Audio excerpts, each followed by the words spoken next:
Oke, baik. Selamat malam kepada kita semua. Selamat pagi dari sini. Em, Nama saya Angelo Giovanni Battista Patti. Nah, agak ke Italian memang namanya, tapi orangnya Timur Tulen karena papa saya dari Flores dan mama saya dari Manado. Dan percampuran antara Flores dan Manado ini hasilnya nggak jelas seperti ini. Saya ditabiskan tahun 2008 di Manado oleh Monsinyur Yosef Suatan. Setelah itu saya 3 tahun di Kalimantan Barat, 6 tahun di Jakarta, terus 2 tahun studi di Austria, dan kembali ke Indonesia 3 tahun di Kalimantan Timur, dan sekarang saya ditugaskan di California, di US. Ada 3 SK untuk sekarang, jadi agak rada-rada sok sibuk. Pertama saya di paroki, membidangi mereka yang berbahasa Spanyol, dari Hispanic speaking. Terus di rumah sakit sebagai hospital chaplain di sana, dan pas di sini ada komunitas Indonesia juga, jadi saya diperbantukan untuk mendampingi komunitas Indonesia di Keuskupan ini. Oh, nama Keuskupan sini Keuskupan San Bernardino. Ya, sekitar kira-kira ya 45 menit dari Los Angeles. Oke, saya pikir cukup sampai di sini. Kita koma, nanti lanjutkan lagi.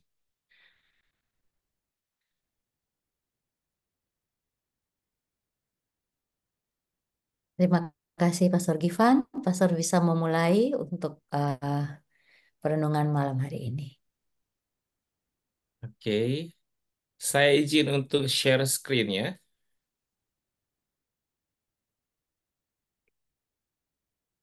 Oke, nah, em, yang ditawarkan dan disetujui bersama sebenarnya kita akan mendalami sama-sama tema melirik masalah dalam terang iman. Share screen pertama yang saya bagikan, pertama, awal kehidupan yang tidak bisa ditentukan. Jadi saya ingin meletakkan pembahasan ini dalam konteks atau bingkai di mana kita mengawali kehidupan ini dengan peristiwa kelahiran dan nantinya mengakhiri situasi dan hidup kita di dunia ini dengan peristiwa kematian. Tidak ada seorang pun yang bisa menentukan dari rahim siapa kita lahir. Jadi ada yang mengatakan, kenapa saya tidak dilahirkan dari rahim Marilyn Monroe? Kenapa saya tidak dilahirkan dari rahim Evita Peron yang terkenal itu? Dan kita juga tidak bisa menentukan di mana kita lahir. Kenapa saya dilahirkan di Jakarta, bukan di Singapura, misalnya? Kenapa saya dilahirkan di Jogja, bukan di Bangladesh? Padahal Bangladesh lebih keren daripada Jogja. Karena biasanya seperti itu katanya. Oh iya, Bangladesh ini seperti ini, Jogja ini seperti ini. Padahal sebenarnya kalau ditelusuri secara jauh lebih mendalam, Jogja lebih keren daripada Bangladesh. Karena Bangladesh katanya belakang balai desa doang gitu. Dan kita juga tidak bisa menentukan saat kapan. Jadi persisnya bila mana kita dilahirkan. Ada teman saya yang mengatakan, kenapa saya dilahirkan pada tahun seperti ini, bukan tahun seperti itu, atau saat seperti demikian. Kenapa saya dilahirkan pada tahun gini, bukan pada tahun di mana sebelum kemerdekaan Indonesia itu diproklamirkan. Ya, katanya biar bisa menyaksikan secara langsung pembacaan teks proklamasian oleh Soekarno dan Hatta. Ada teman lain saya mengatakan, kenapa saya kebelet dilahirkan? Kenapa saya tidak dilahirkan setelah 20 atau 30 tahun ke depan? Katanya biar bisa menyaksikan secara langsung kecanggihan teknologi. Kalau saat ini sudah bisa kirim gambar, kirim video, mungkin 30 atau 40 tahun kemudian kita bisa kirim gambar. Bukan hanya gambar yang tidak bergerak, tapi gambar yang bergerak. Bahkan kita juga bisa mengirim orang. Lebih bahaya dalam proses pengiriman, ternyata pending dan orangnya lagi di tengah laut. Nah, ini bahaya. Jadi awal kehidupan ini adalah sesuatu yang tidak bisa kita tentukan. Dan apakah ini menjadi masalah bagi kita? Ternyata bagi sebagian orang hal ini menjadi masalah. Karena dia mengira dan membayangkan sesuatu yang lebih dari apa yang dia alami saat ini. Kita mulai perhatikan bahwa masalah itu ternyata sudah ada sejak kita mulai menikmati awal kehidupan di dunia ini. Saya, seperti yang saya katakan tadi, dilahirkan dengan kondisi dan situasi multikultural. Dalam arti papa saya dari Flores dan kebanyakan orang Flores itu hitam mengkilat. Papa saya salah satunya. Mama saya Manado dan kebanyakan orang Manado itu putih mengkilat. Mama saya salah satunya. Jadi percampuran antara hitam dan gelap alias kopi dan susu ini hasilnya nggak jelas seperti ini. Saya punya satu orang kakak, usia kami hanya terpaut 11 bulan di atas saya. Jadi reproduksi super duper cepat. Dia kalau dalam kumpul keluarga, dia selalu bertanya, "Mah, kok bisa kecantol sama papa yang hitam gelap pekat ini?" Mama bilang, "Habis, udah capek dikejar melulu." Papa nggak mau kalah. Papa bilang, "Ih, tanpa dikejar udah kejar balik kok. Hitam-hitam kereta api, biar hitam banyak yang menanti." Nah, Mama yang lebih rohani daripada kami lebih rohana daripada dia. Dia berucap dengan sebuah keyakinan. Dia mengatakan ini, biarlah supaya terjadi kegenapan firman, terang menguasai gelap. Nah, akhirnya kita semua udah speechless, udah nggak tahu mau ngomong apa. Jadi, di dalam perbedaan kultural, saya dibesarkan seperti itu. Dan saya bersyukur bahwa memang saya hidup di dalam keluarga yang berwarna-warni ini. Dan saya ditugaskan pertama-tama sebagai frater ketika jenjang tahun ketiga, biasanya para frater yang memilih tarekat MSC ditugaskan untuk mengajar di sekolah. Saya ditugaskan untuk mengajar di SMA Negeri 1 Manado. Dan hari pertama saya dikejutkan, wah ternyata ada tawuran di sana. Jadi saya mulai beriming-iming juga, wah kenapa saya tidak ditugaskan di sini? Kenapa saya tidak ditugaskan di sekolah yang mungkin rada-rada tenang gitu, nggak ada masalah apalagi tawuran kayak gini. Setelah itu tahun pastoral saya, ada istilahnya TOP, tahun orientasi pastoral, saya ditugaskan di Ambon, ya persis di kotanya. Eh, pada saat itu pecah kerusuhan. Saya balik ke Manado. 2 tahun kemudian saya ditugaskan sebagai frater diakon. Diakon sebagai tahap persiapan akhir untuk ditebiskan menjadi imam. Saya ditugaskan di Palu. Masih hangat-hangatnya kasus Tibo. Ya, kita pernah tahu itu kasus Tibo. Dan setelah ditabiskan, saya ditugaskan pertama kali di Pontianak. Masih hangat-hangatnya kasus Madura dan Dayak. Setelah 3 tahun di sana, saya dipindahkan di Jakarta. Jakarta, ketemu dengan satu paroki yang selalu, jadi kita pakai kata selalu katanya, bukan sering lagi, karena marak di demo oleh FPI waktu itu. Jadi ketika share dengan Uskup Agung Jakarta, kardinal sekarang, dia bercanda, dia bilang, wah ini memangnya tempat-tempatnya bermasalah atau kamu yang jadi sumber masalah? Jadi ini penggambaran bahwa ternyata apa yang kita lalui tidak seindah kenyataan, tidak semanis dengan apa yang kita iming-imingkan. ya. Nah, mulai kita semakin mengerucut semakin lebih dalam lagi tentang apa yang disebut sebagai masalah. Orang bilang masalah itu adalah perbedaan antara harapan dan kenyataan. Jadi apa yang kita impikan ternyata berbeda dengan apa yang terberi secara realitas. Dan itu adalah bagian akhirnya dari hidup.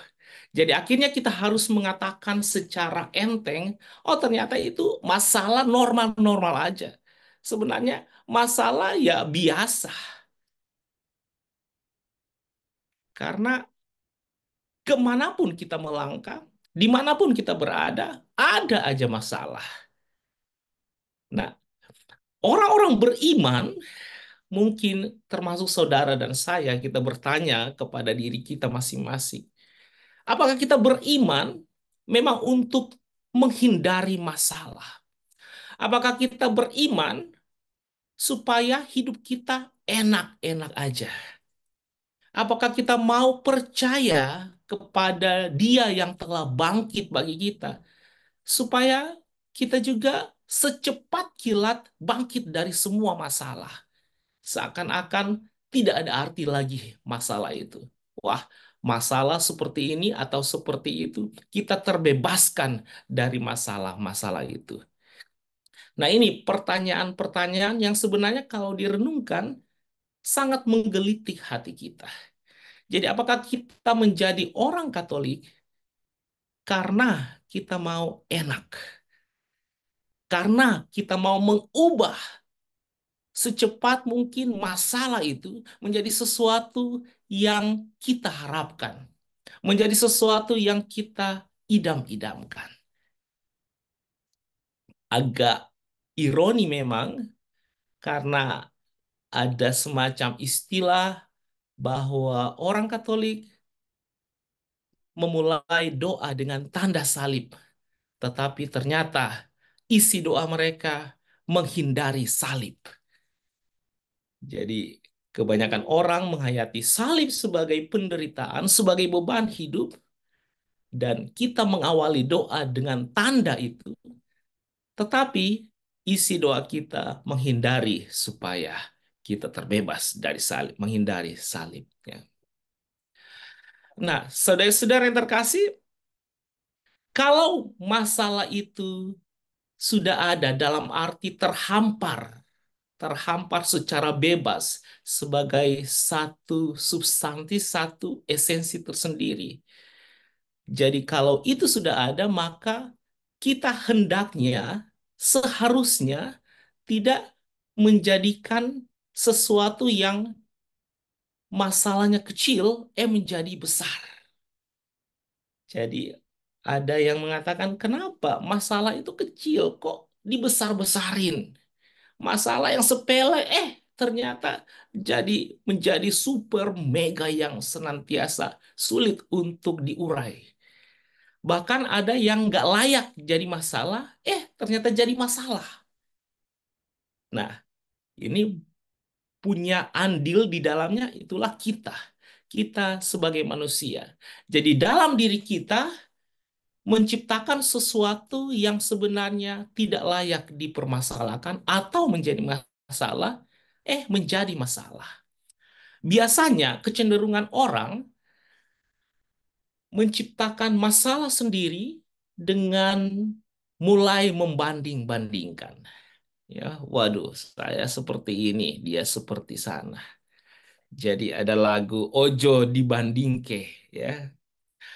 Jadi skenario kehidupan setiap kita berbeda-beda. Setiap manusia diciptakan dengan rezekinya sendiri, jalannya sendiri, termasuk juga masalahnya sendiri. Ya ada yang berpenghasilan besar tapi jauh dari anak istri. Ada yang kerja dekat dengan keluarga tapi penghasilan ya segitu-gitu doang, pas-pasan. Ada yang cemerlang dalam karir tapi uangnya habis untuk melunasi hutang kakak, adik, orang tuanya. Ada yang malah penghasilan biasa-biasa saja tapi punya orang tua yang nggak punya hutang, punya adik kakak yang nggak punya hutang gitu. Ada yang rumah kecil tapi anaknya banyak, sampai sibuk muter otak gimana ini nampungnya anak-anak ini. Ada yang rumah besar tapi belum dikaruniai anak, ya. Nah, ini mulai ada perbedaan yang dijadikan sebagai ajang untuk membanding-bandingkan. Ada yang sukses karirnya tetapi masih single. Ada yang sudah berkeluarga tetapi karirnya malah hancur. Jadi membandingkan apa yang tidak kita punya dengan apa yang mereka punya, gitu. Membandingkan jalan kita dengan jalan mereka, membandingkan perjuangan kita dengan perjuangan mereka. Nah, kalau selalu membanding-bandingkan pasti nggak ada habisnya karena masing-masing punya tiap-tiapnya. Jadi jalan kita sebenarnya sama-sama terjal, hanya beda kerikilnya doang. Jadi sama-sama punya masalah tapi jenis masalahnya yang beda. Nah, kita mau koma di sini, kita beralih kepada apa yang menjadi payung kita. Itulah iman. Jadi berhadapan dengan semuanya itu, sebagai orang beriman, sebagai orang percaya, apa yang harus kita lakukan? Nah, dengan mengantongi gelar sebagai orang percaya, sebagai orang beriman, itu berarti kita mau berjalan dengan iman, menjalani hidup ini dalam iman.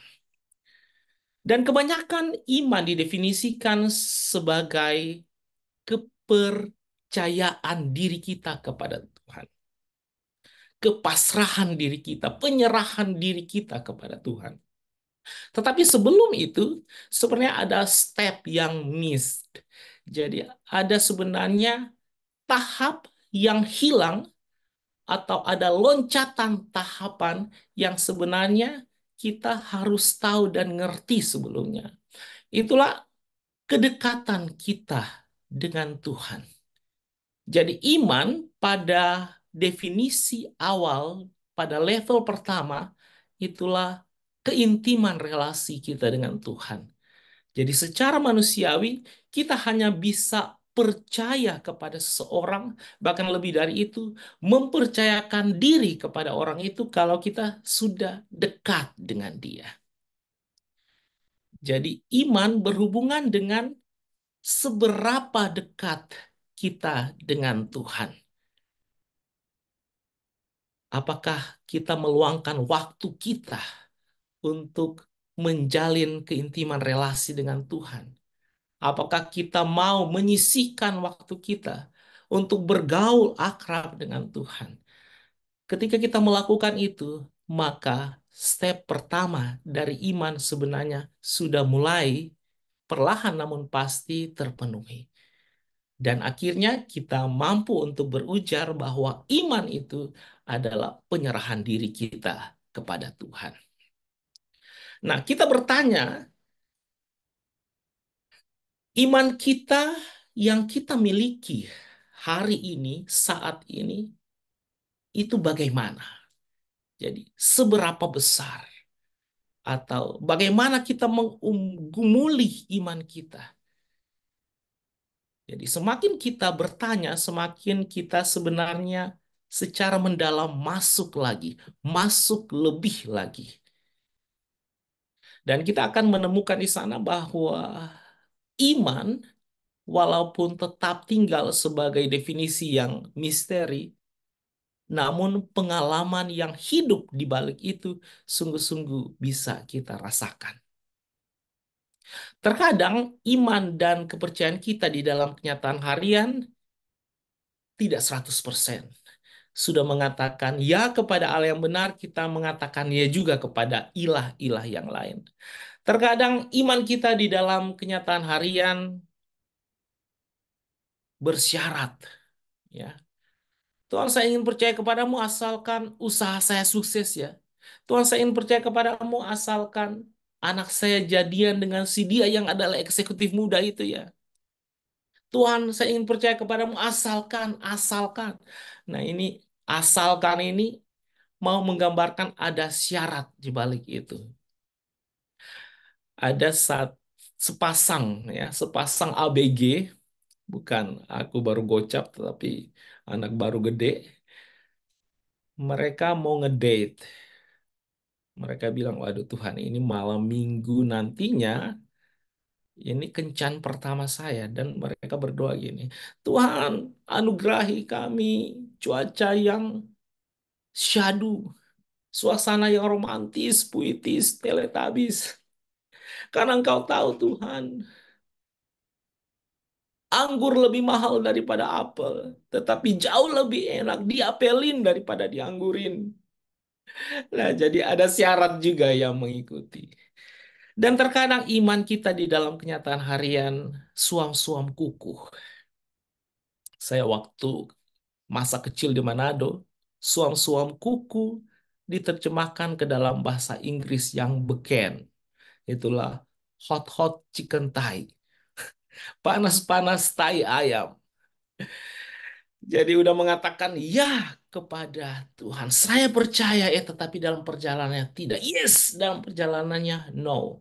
Haleluya puji Tuhan. Dalam perjalanannya haleluya puji hantu. Dan ini yang terjadi, sadar atau nggak sadar. Jadi kita mau menghidupi iman kita tidak bersyarat, tidak suam-suam kuku, dan 100%. Karena inilah yang menjadi undangan dan tawaran cinta Tuhan, dan Tuhan sangat rindu untuk kita membalas dengan tanggapan yang sepantasnya. Nah, salah satu sumber iman Katolik kita adalah kitab suci. Dan kisah-kisah dalam kitab suci sebenarnya mau merangsang pertumbuhan iman. Kisah-kisahnya mau mengamini bahwa itu Tuhan itu maha dahsyat. Tuhan senantiasa mencurahkan segala sesuatu kepada manusia supaya manusia itu selamat dan bahagia. Dihubungkan dengan masalah, ada kisah dalam kitab suci, kisah si buta dalam Injil Yohanes, dikisahkan bagaimana tanggapan banyak orang ketika melihat si buta itu. Mereka beranggapan, wah ini pasti dosanya besar. Wah ini pasti karma. Ini pasti ada sesuatu yang dibuat di masa tempo doeloe oleh leluhurnya. Sehingga dia seperti itu. Tetapi Yesus langsung mereply bahwa ternyata bukan seperti itu. Supaya pekerjaan-pekerjaan Tuhan nyata melalui dirinya. Supaya atas salah satu cara kemuliaan Tuhan itu nyata. Nah, kita mulai untuk senantiasa menyadari bahwa apa yang terberi dalam kehidupan kita bukan sesuatu yang menjadi ajang untuk mempersalahkan ini dan mempersalahkan itu. Tetapi kita mau dengan lebih bijak menemukan pesan indah di balik itu. Dan Yesus atas salah satu cara membantu kita. Dalam kisah Lazarus misalnya, Lazarus dikatakan sudah 4 hari lamanya dia meninggal dan dikubur. Dalam alam pemikiran Yahudi, seseorang kalau meninggal ada peluang bagi dirinya untuk mati suri dalam tanda kutip ya. Jadi dia bisa hidup kembali atau atas salah satu cara dia tetap saja meninggal tetapi arwahnya masih gentayangan selama 3 hari. Nah, Yesus sampai di rumah Lazarus, Marta dan Maria dikatakan sudah 4 hari. Ya, hari keempat Lazarus meninggal. Jadi, menurut alam pemikiran Yahudi sudah tidak mungkin lagi Lazarus mengalami mati suri. Tetapi Yesus ternyata sanggup untuk membangkitkan Lazarus. Nah, ini mau mengungkapkan betapa Yesus berkuasa atas alam maut. Yesus berkuasa atas momok yang paling menakutkan dalam hidup kita. Itulah kematian. Dan dengan seperti itu, dengan cara Yesus membangkitkan Lazarus dari orang mati, dari kematiannya, membuktikan bahwa Yesus adalah putra Allah yang sejati. Dan mereka yang melihat itu menjadi percaya. Nah, jadi kita melihat bahwa ada buah yang dihasilkan oleh situasi yang seakan bagi kita tidak mungkin lagi terpecahkan. Ada keindahan yang hadir pada saat kita tidak baik-baik saja. Ya, iman kita menuntun kita untuk menghayati seperti itu. Kisah Ayub ini lain cerita ya. Kisah Ayub, kisah di mana Ayub mengalami pergumulan yang begitu dahsyat. Awalnya memang Ayub masih menjadi teman seperjalanan dengan penderitaan atau masalah yang dia alami. Dan akhirnya pada titik akhir dia mengeluh kepada Tuhan. Dia mau untuk senantiasa, wow, ini Tuhan, saya tidak mampu lagi. Mengungkapkan sesuatu yang sangat manusiawi dari relung hatinya yang paling dalam. Dan hal ini mau mengungkapkan betapa Ayub di dalam kondisi seperti itu menjadi kondisi baginya untuk dekat dengan Tuhan, untuk semakin mengenal Tuhan. Nah, hal ini mau mengatakan bahwa manusia pada titik tertentu mengakui keterbatasan dirinya. Manusia bukan pusat ya. Manusia butuh Tuhan. Manusia butuh gereja untuk menyalurkan kehidupan berimannya dan mengembangkan atau salah satu cara juga kehidupan berimannya. Nah, kisah lain dalam kitab suci ketika Yesus hadir juga di dalam peristiwa Petrus yang hampir tenggelam. Nah, kisah ini mau menuntun kita untuk semakin memahami betapa masalah itu ada dalam kehidupan kita, tetapi hendaknya fokus kita bukan terarah kepada masalah. Perhatian kita bukan terkuras habis untuk memandang masalah, tetapi memandang Yesus, memandang Tuhan. Ya, kisah ini menjadi kisah favorit saya ketika berhadapan dengan situasi-situasi yang membuat saya galau secara pribadi. Jadi, ketika Petrus melihat ke gelombang, ke badai yang ada di dalam situasi seperti itu, dia akhirnya tenggelam. Tetapi ketika dia memandang Tuhan, dia memandang Yesus, ternyata dia sadar bahwa Yesus lebih besar daripada gelombang itu. Yesus jauh melampaui apa yang disebut sebagai badai kehidupan. Jadi dalam satu ilustrasi di TikTok, saya melihat ada satu ungkapan, eh, jangan memandang masalah, tapi pandanglah Tuhan. Karena kecenderungan kita, wah Tuhan, saya punya masalah yang besar. Nah, di TikTok itu dianjurkan kepada kita mengatakan sebaliknya. Hei masalah, saya punya Tuhan yang besar.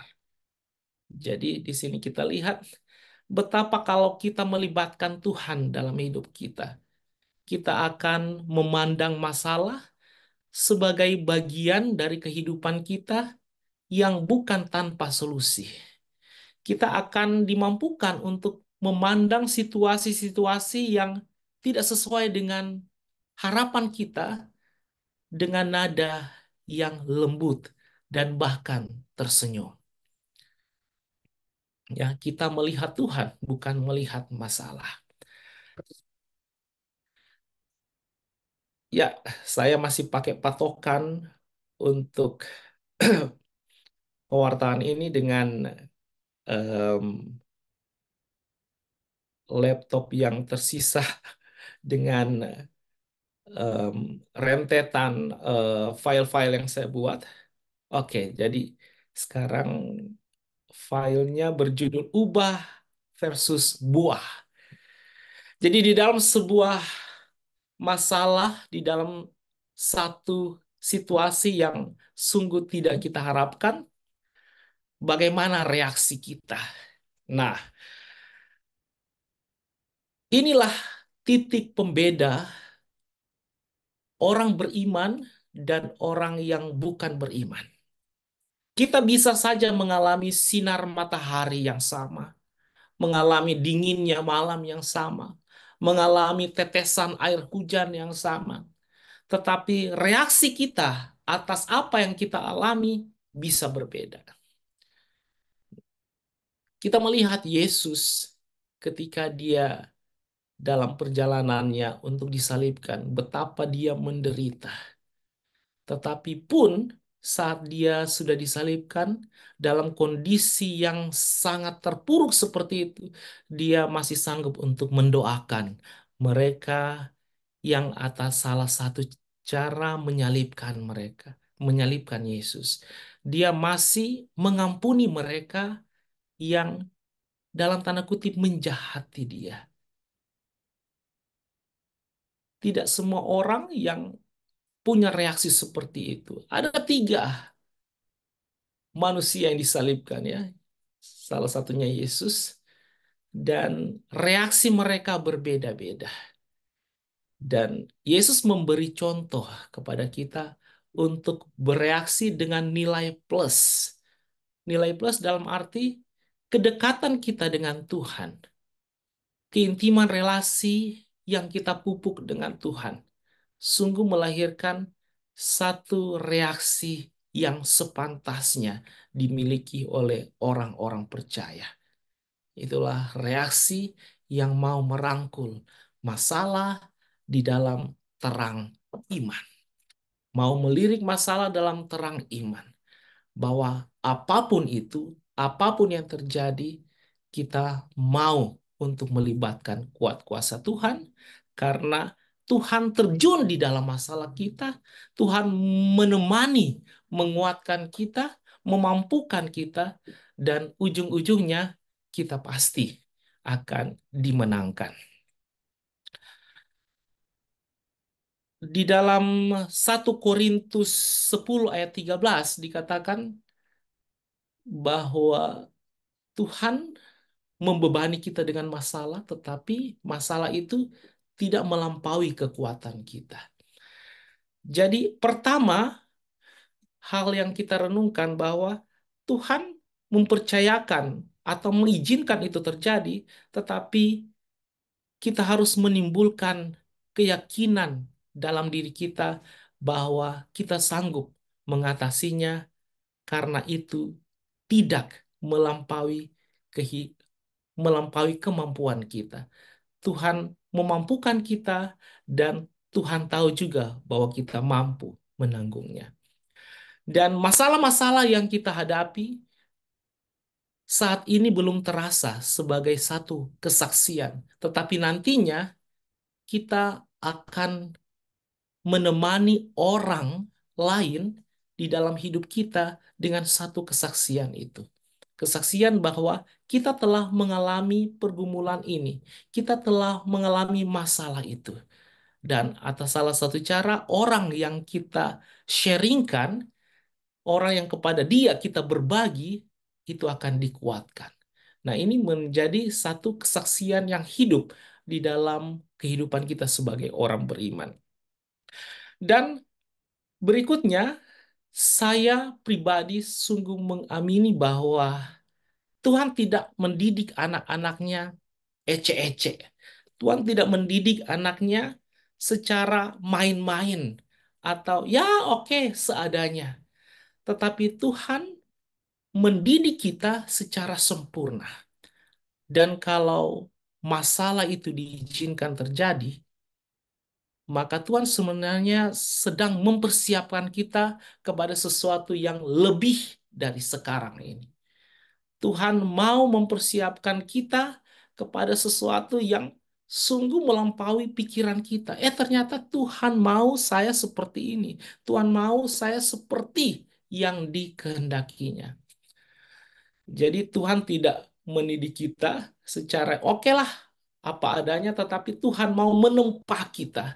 Tuhan mau menyempurnakan kita dengan kuasanya supaya kita dipersiapkan untuk sesuatu yang lebih besar lagi. Makanya harus ada ujian dalam kehidupan, ujian untuk naik kelas, untuk naik tingkat. Dan masalah menjadi kondisi bagi kita untuk naik lagi, lebih dan lebih lagi. Berikutnya, dalam iman Kristiani kita mengakui bahwa Yesus ketika memasuki kota Yerusalem dia dieluk-elukan. Tetapi dalam hal ini kita mau bertanya, memang secara sangat manusiawi ketika kita dipuji, dihargai, dieluk-elukan membuat kita bahagia dan senang. Tetapi kita menjadi sadar bahwa ternyata perjalanan Yesus bukan hanya sampai gerbang kota Yerusalem, tetapi sampai di Golgota. Jadi mengajak kita untuk sebenarnya sadar bahwa mengikuti Yesus itu harus satu paket. Dan itulah sebenarnya iman Kristiani, iman yang mau untuk mengejar sesuatu di balik sesuatu. Gimana itu ya? Jadi di balik segala sesuatu yang kita alami, ada sesuatu lain lagi yang hendak ditambahkan kepada kita. Di balik kuburan kosong ada kemenangan. Di balik salib, di balik penderitaan ada kejayaan. Di balik kematian Yesus ada kebangkitan. Ya, itu sesuatu di balik sesuatu. Dan memang kebangkitan oleh Gereja Katolik diklaim sebagai mujizat yang terbesar. Ya, dan kalau kita ngomong tentang mujizat dan kita membolak-balik kitab suci, maka akan didapati satu rumusan yang tetap. Itulah semua mujizat diawali oleh masalah. Sekali lagi, semua mujizat diawali oleh masalah. Mujizat pertama, air menjadi anggur, masalahnya adalah kehabisan anggur. Mujizat Yesus memelekkan mata orang buta, masalahnya adalah tidak bisa melihat. Ya. Dan kalau saat ini kita menghadapi masalah, kita berhadapan dengan sesuatu yang tidak kita harapkan, jangan cepat-cepat berkeluh kesah. Bisa jadi ini adalah mujizat yang disiapkan Tuhan. Kalau saat ini kita lagi terpuruk, jangan cepat-cepat bermuram durja. Bisa jadi ini adalah keindahan yang disiapkan Tuhan di balik itu. Kalau saat ini kita lagi berada dalam pergumulan tingkat tinggi dalam kehidupan kita, jangan cepat-cepat menyalahkan diri sendiri, jangan cepat-cepat juga menyalahkan Tuhan. Mungkin ini adalah pintu masuk kepada keindahan tak terduga yang disiapkan Tuhan bagi kita. Maka tetap berharap, tetap beriman, dan tetap pada jalur kita untuk memandang Yesus sebagai teman perjalanan di dalam suka dan duka kehidupan kita. Baik, last but not least, saya lihat jam, wah ternyata ini sudah hampir lewat. Em, Last but not least, satu terakhir, saya mau tempatkan ini dalam bingkai seperti yang saya katakan tadi, awal dan akhir kehidupan kita. Apapun yang terjadi dalam kehidupan kita, apapun yang kita siapkan, apapun yang kita lakukan, tempatkanlah itu dalam bingkai persiapan besar, ya. Persiapan di mana kita nantinya akan mengakhiri kehidupan kita di dunia ini dan memulai kehidupan kita yang baru. Saya pernah tugas di Santo Kristoforus Jakarta dan hari pertama saya di tempat itu di paroki itu Di lahan parkir saya ditanya oleh seorang anak kecil, Romo, Romo, negara yang nggak pernah kehujanan itu apa? Saya bilang, nggak tahu. Dia bilang, Romo bego. Jadi apa? Negara yang nggak pernah kehujanan. Jadi saya penasaran lagi. Dia bilang, negara yang nggak pernah kehujanan itu Swedia. Mana mungkin curah hujan di sana cukup teratur? Swedia. Swedia payung sebelum hujan. Ternyata saya dibully habis-habisan oleh seorang anak kecil ini. Nah, hal ini mengingatkan saudara dan saya akan arti penting sebuah persiapan. Jadi pastikan kita adalah pribadi-pribadi yang menjadikan masa hidup ini sebagai masa persiapan. Sehingga bila tiba saatnya nanti, kita didapatinya setia untuk melakukan apa yang dikehendaki Tuhan untuk kita lakukan. Kalau itu yang terjadi, maka kebahagiaan kekal, sukacita sempurna, mahkota surgawi menjadi genggaman kita. Pulau Irian, burung merpati, semoga demikian. Tuhan memberkati. Amin.